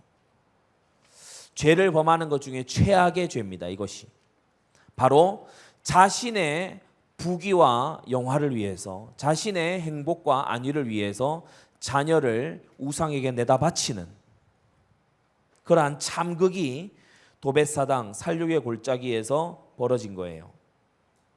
이들이 이 정도로 이기적이니, 다시 말해 이들이 자식마저 내어버릴 정도로 끔찍한 이기적인 그런 우상 숭배자가 되어 있으니 너는 이들을 위해 기도하지 말라는 겁니다. 그래서 8장에 이들이 하던 대로 1절에서 3절에 보면 하나님이 갚아주세요. 동영심판입니다. 이들이 하던 대로. 그래서 적어놨지요. 화목은 비극으로 끝났어요. 죽음은 더한 고통으로 내려갔어요. 3절에 보면 남아있는 자가 사는 것보다 죽는 것을 원하는, 내가 차라리 죽었으면 좋겠다라고 하는 그 비참함 속에 너희가 그렇게 죽음을 좋아해? 자식을 죽이고 그렇게 네가 행복해지기를 원해?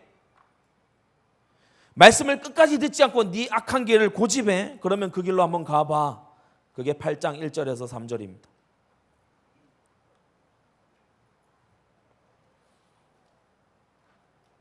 그래서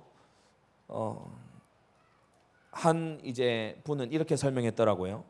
부모와 자녀가 참여하여 불을 피우고 빵을 굽는 가족의 우상 숭배는 결국 부모가 자녀를 악마적 우상 숭배의 불에 바치는 격렬한 공포로 끝난다.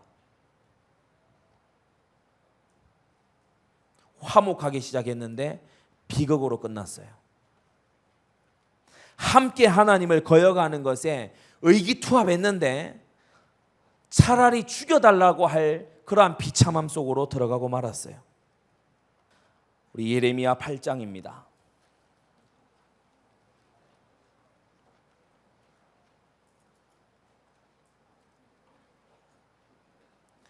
4절 눈으로 따라오십시오. 너는 또 그들에게 말하기를 여호와의 말씀에 사람이 엎드러지면 어찌 일어나지 아니하겠으며 사람이 떠나갔으면 어찌 돌아오지 아니하겠느냐. 이 예루살렘 백성이 항상 나를 떠나 물러가면 어찌 미뇨. 그들이 거짓을 고집하고 돌아오기를 거절하도다. 알고 있는데 안 사라지는 이유, 들었는데 실천이 안 되는 이유, 본문은 그것을 말씀합니다. 돌아오라는 말씀을 들었는데 이들이 돌아올 수 없어요. 왜 그러냐? 세 가지인데, 첫째는 5절 고집이 세요. 고집이 강해요. 자기 뜻을 끝까지 관철시켜요. 한번 세운 뜻을 꺾을 생각이 없어요. 고집 센 사람은요, 하나님 백성으로 살기가 상당히 어렵습니다. 거짓을 고집하고 돌아오기를 거절하지요. 이 예레미야서에 얼마나 거절이라는 말이 많이 나옵니까? 고집하는 사람들의 특징이 누구의 말도 거절합니다. 오직 자기 주관을 쫓아갈 뿐이지요. 두 번째, 왜 그러냐? 6절 뉘우침이 없어요. 고집스럽고 6절 귀를 기울여 들은즉 그들이 정직을 말하지 아니하며 그 악을 뉘우쳐서 나의 행한 것이 무엇인고 말하는 자가 없다라고 했어요. 뉘우침이 없어요. 뉘우침은 자기 잘못을 생각하는 걸 뉘우침이라고 하죠. 하도 뉘우침이 없는 세대라서 뉘우침을 정의해 드렸습니다. 뉘우친다는 것은 내가 무엇을 잘못했는가를 돌아보는 겁니다. 남이 나에게 무엇을 잘못했는가를 돌아보기 전에 내가 무엇을 잘못했느냐.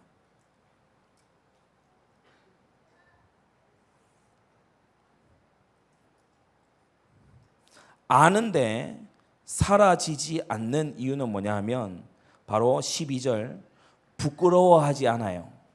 수치를 몰라요. 죄가 부끄러워야 되잖아요. 음행하고 간음하는 게 부끄러워야 되잖아요. 부끄러운 수치스러운 일이잖아요. 그러면 일말의 가능성이 있습니다. 근데 당당하다, 떳떳하다, 그러면 가능성이 없는 거죠. 아는 것과 사는 것이 다른 이유, 고집스럽기 때문에, 뉘우침이 없기 때문에, 그리고 수치를 모르기 때문에, 부끄러움을 모르기 때문에. 알긴 알지만 사는 것은 여전히 수치 속에서, 고집 속에서, 전혀 뉘우침 없는 속에서 살고 있다는 겁니다. 자, 이러한 사람들이 이제 8장 13절에서부터 보면 삐딱선을 타기 시작합니다.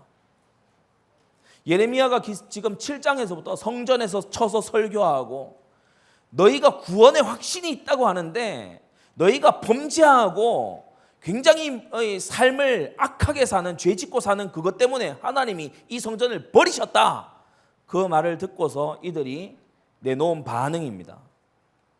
망할 거라고? 주님께서 뽑으실 거라고? 그렇다면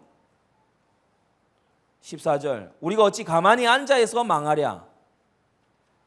모여서 견고한 성읍들로 들어가서 거기서 망하자.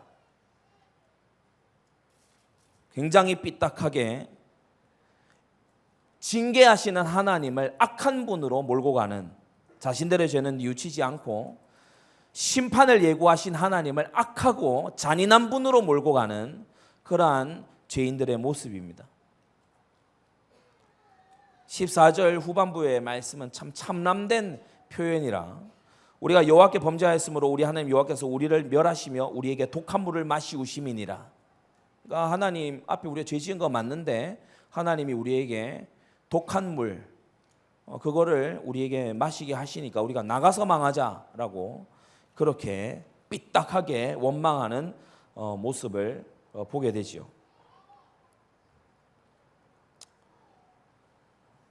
18절에서 보면 예레미야가 너무나 슬퍼합니다. 슬프다 나의 근심이 어떻게 위로를 얻을 수 있을까? 나의 중심이 번뇌하도다. 여호와께서 시온에 계시지 아니한가? 그 왕이 그 중에 계시지 아니한가?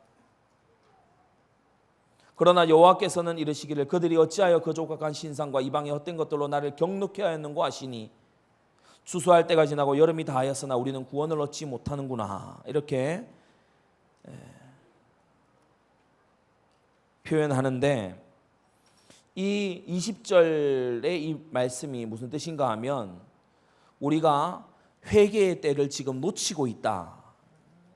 그 표현입니다. 추수할 때가 지나갔는데 여름이 이제 다 끝나가는데 곳간에 들어갈 것일지 불에 빠져 들어갈 것인지 이제 결판이 날 때가 됐는데 이 백성이 안 돌아오는구나.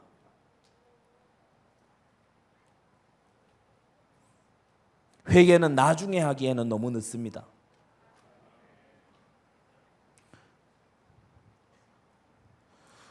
구장에서 보면 2절에서부터 어찌하면 내가 광야에서 나그네의 유할 곳을 얻을고 그렇게 되면 내 백성을 떠나가리니 그들은 다 행음하는 자요 패역한 자의 무리가 됨이로다. 여호와께서 말씀하시되 3절 그들이 화를 당긴 같이 그 혀를 놀려 거짓을 말하며.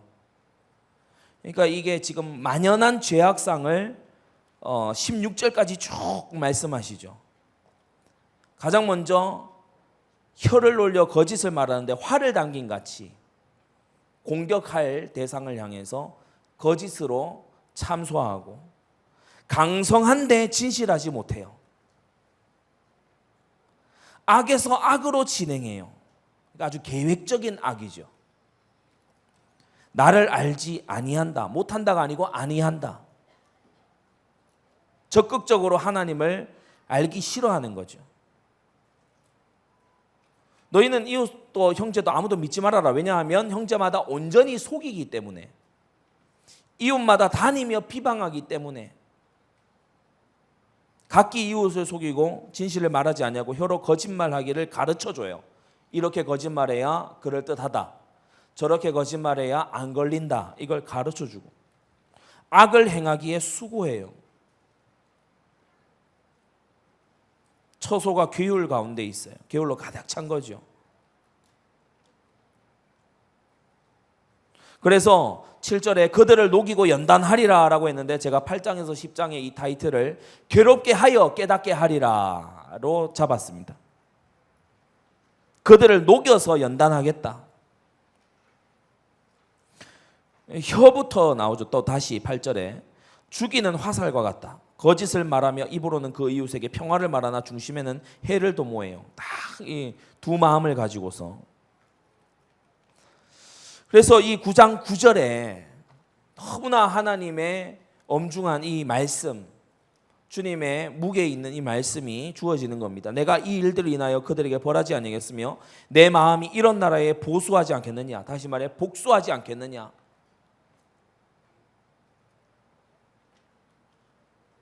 하나님은 우리가 혀를 어떻게 놀리는가에 많은 관심이 있으십니다. 여러분 말을 할 때 하나님 영광에 부합하게 말하세요. 맞는 말 하지 말고 하나님 영광에 맞는 말 하세요. 열정탐꾼처럼 말하지 말고 믿음의 말을 하기 바랍니다. 열정탐꾼은 상황에 맞고 계산에 맞고 경험에 맞고 열정탐꾼은 할 말이 많아요. 그죠? 너희는 안 가봤잖아. 난 가봤어. 나는 봤어. 근데 본자의 말보다 하나님의 말을 믿어야 돼요. 이스라엘이 가데스바네에서 그랬어야 됐어요. 본자의 말보다 하나님의 말씀을 믿었어야 됐어요. 왜냐하면 본자들을 지으신 분이 그 말씀의 하나님이시기 때문이에요. 국가 전체의 죄악상이 만연하지요. 그게 9장 16절까지 망라되어 있습니다. 13절에도 또 나오죠. 그들이 내가 그들 앞에 세운 나의 법을 버리고 내 목소리를 청종치 아니했다. 그래서 여러분 계속해서 하나님이 하시는 말씀이 뭡니까? 내 말을 듣지 않았다. 내 말씀을 귀 기울여 듣지 않았다라고 하는 거예요.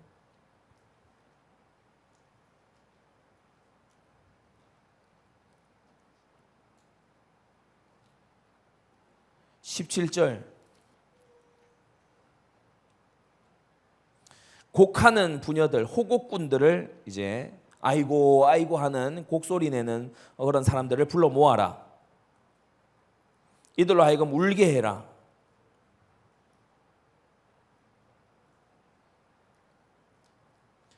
20절 우는 법을 배워라. 부녀들이여 여호와의 말씀을 들어 너희 귀에 그 입의 말씀을 받으라. 너희 딸들에게 애곡을 가르치며 각기 이웃에게 애가를 가르치라.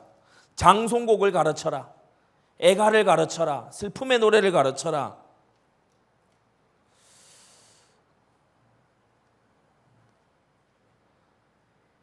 사람이 통곡하는 경우가 있죠. 여러분은 문제 앞에서 통곡하지 말고 죄 앞에서 통곡하시기 바랍니다. 곤경 앞에서 통곡하는 건 불신자도 하는 통곡이지만 하나님을 거역한 데서 하나님을 거역한 것을 두고 하는 통곡은 오직 신자만 하는 통곡입니다. 통곡 속에서만 진리를 되찾을 수가 있다. 박윤선 박사님은 통곡하지 못하는 이유에 대해 말했어요. 첫째는 교만하기 때문에. 내가 통곡하며 기도할 게 뭐가 있어? 라고 하는 교만 때문에. 그리고 두 번째는 강팍해진 무뎌진 심령이기 때문에. 그리고 세 번째는 이기주의와 철면피 때문에. 죄의 뻔뻔한 철면피가 되면 통곡 못한다.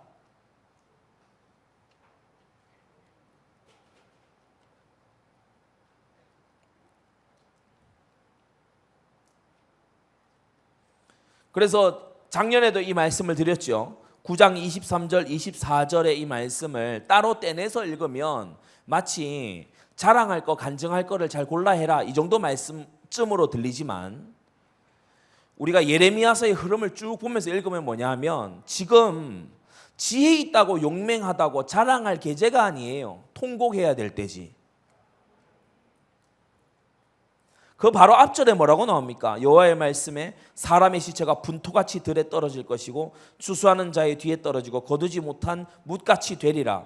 이런 상황인데 자랑할 지금 시간입니까? 하나님을 아는 자가 된다면 만족할 일이지만 이러한 상황에서 용맹이나 지혜나 부함을 자랑할 그러한 때가 아니라는 거예요. 그런 것에 빠져 있을 때가 아니라는 거죠.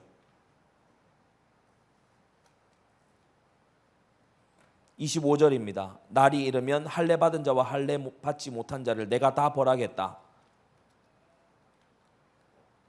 이게 몸의 할례를 말하는 거예요. 26절 대저 열방은 할례를 받지 못하였지만 이스라엘은 마음의 할례를 받지 못하였다. 그래서 똑같다.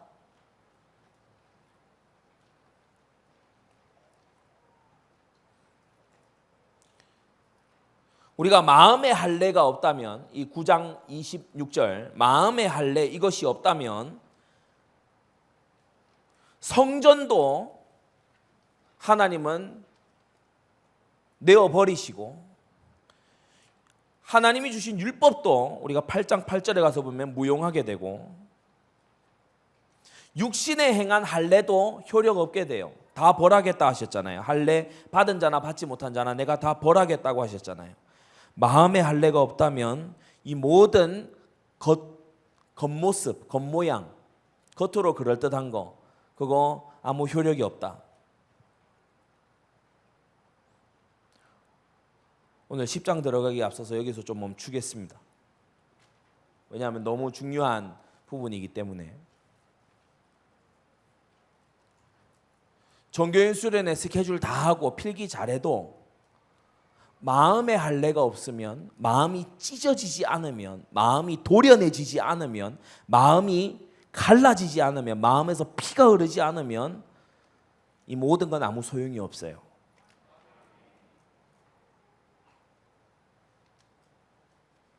솔로몬은 강한 나라 물려받아서 하나님께 지혜도 받아서 응답 속에서 성전도 멋지게 짓고 왕궁도 짓고 엄청나게 많은 부강한 나라를 이루는 사람이 됐죠. 그의 마음은 할례받지 못했어요. 그의 마음은 찢어진 마음이 아니었어요. 그래서 그 모든 게 그에게는 덫이 됐어요. 성도 여러분, 우리는 마음을 찢고 하나님 앞에 속해야 됩니다. 마음은 하나님의 말씀으로 도려내는 거예요.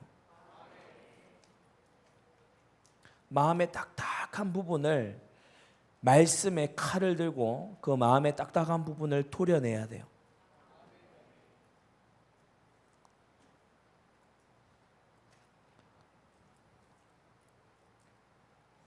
이걸 대신 해줄 수 있으면 얼마나 좋겠습니까? 물론 말씀을 선포할 수는 있습니다. 그러나 여러분 각자의 마음에 칼을 댈 수 있는 그러한 존재는 여러분 자신이거든요. 마음의 할례를 행해야 돼요. 말씀으로 마음이 찔림을 받는 정도가 아니고 그 마음이 벌어지고 찢겨져야 된다는 거예요.